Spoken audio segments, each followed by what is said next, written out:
1912 की गर्मियों में आयोवा राज्य के एक छोटे शहर विलिस्का में मूर परिवार रहता था। यह परिवार बहुत अच्छा और सम्मानित था। जोसाया मूर, उनकी पत्नी सारा और उनके 4 बच्चे हरमन, मैरी कैथरीन, आर्थर और पॉल सभी शहर में जाने जाते थे। 9 जून 1912 को मैरी कैथरीन ने अपनी 2 सहेलियों ईना और लीना स्टिलिंगर को अपने घर रात में रुकने के लिए बुलाया। उस शाम पूरा मूर परिवार और स्टिलिंगर बहनें पास के चर्च में बच्चों के एक कार्यक्रम में शामिल हुए। यह कार्यक्रम सारा मूर ने तैयार किया था। कार्यक्रम रात 9:30 बजे खत्म हुआ और सभी लोग करीब 10 बजे घर लौट आए। अगले दिन सुबह पड़ोस में रहने वाली मैरी पेखम को कुछ अजीब लगा, क्योंकि मूर परिवार सुबह बाहर नहीं आया था, जैसा कि वे रोज किया करते थे। उन्होंने दरवाजा खटखटाया, लेकिन कोई जवाब नहीं मिला। उन्होंने मूर परिवार की मुर्गियों को बाहर निकाला और फिर जोसाया के भाई रॉस मूर को बुलाया। रॉस ने अपनी चाबी से घर खोला और जब वो अंदर गए तो उन्होंने अतिथि कमरे में ईना और लीना की लाशें देखी। फिर तुरंत पुलिस को बुलाया गया। जब पुलिस अधिकारी हेनरी हॉटन आए और पूरे घर की तलाशी ली तो पता चला कि मूर परिवार के सभी लोग और दोनों लड़कियां मारे जा चुके थे। सभी की हत्या कुल्हाड़ी से की गई थी, जो घर में ही मिली थी और जोसाया की ही थी। डॉक्टरों ने बताया कि हत्या रात 12 बजे से सुबह 5 बजे के बीच हुई। ऐसा लगता था कि हत्यारा पहले से ही घर में छुपा हुआ था और सबके सो जाने का इंतजार कर रहा था। घर के अटारी में जली हुई 2 सिगरेट मिली, जो इस बात की ओर इशारा करती है कि वो वही छुपा था।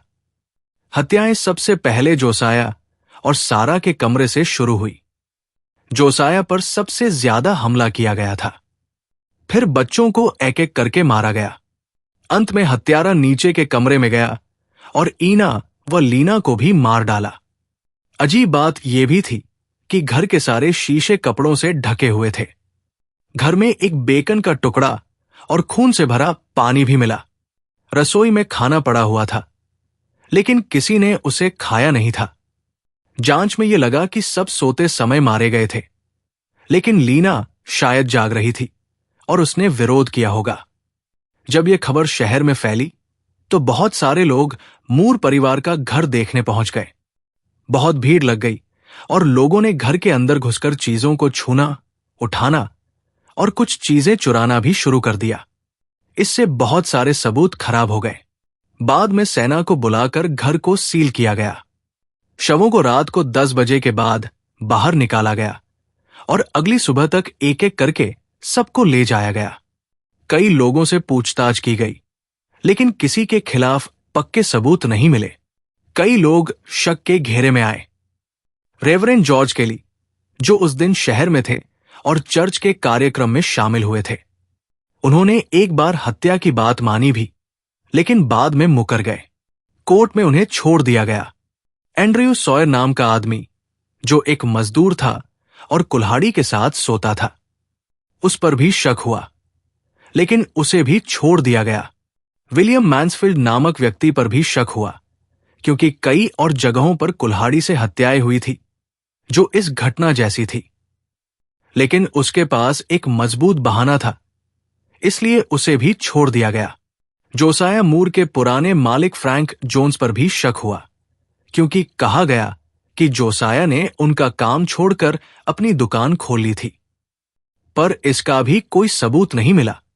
एक और आदमी हेनरी ली मूर था, जिसने बाद में अपनी मां और दादी की हत्या कुल्हाड़ी से की थी। इसलिए कुछ लोगों को लगा कि शायद वही मूर परिवार का हत्यारा हो सकता है। 2017 में एक किताब the man from the train में लेखक बिल जेम्स और उनकी बेटी ने यह बात कही कि ये हत्याएं एक ही सीरियल किलर ने की होंगी, जिसका नाम पॉल म्यूलर हो सकता है। वो ट्रेन से सफर करता था और परिवारों को मारता था। आज ये घर एक दर्शनीय स्थल बन चुका है। 1995 में एक दंपत्ति ने इस घर को खरीदकर फिर से वैसा ही बना दिया जैसा वो 1912 में था। अब लोग यहां घूमने और रात भर रुकने भी आते हैं। लोग कहते हैं कि ये घर अब भूतिया हो चुका है।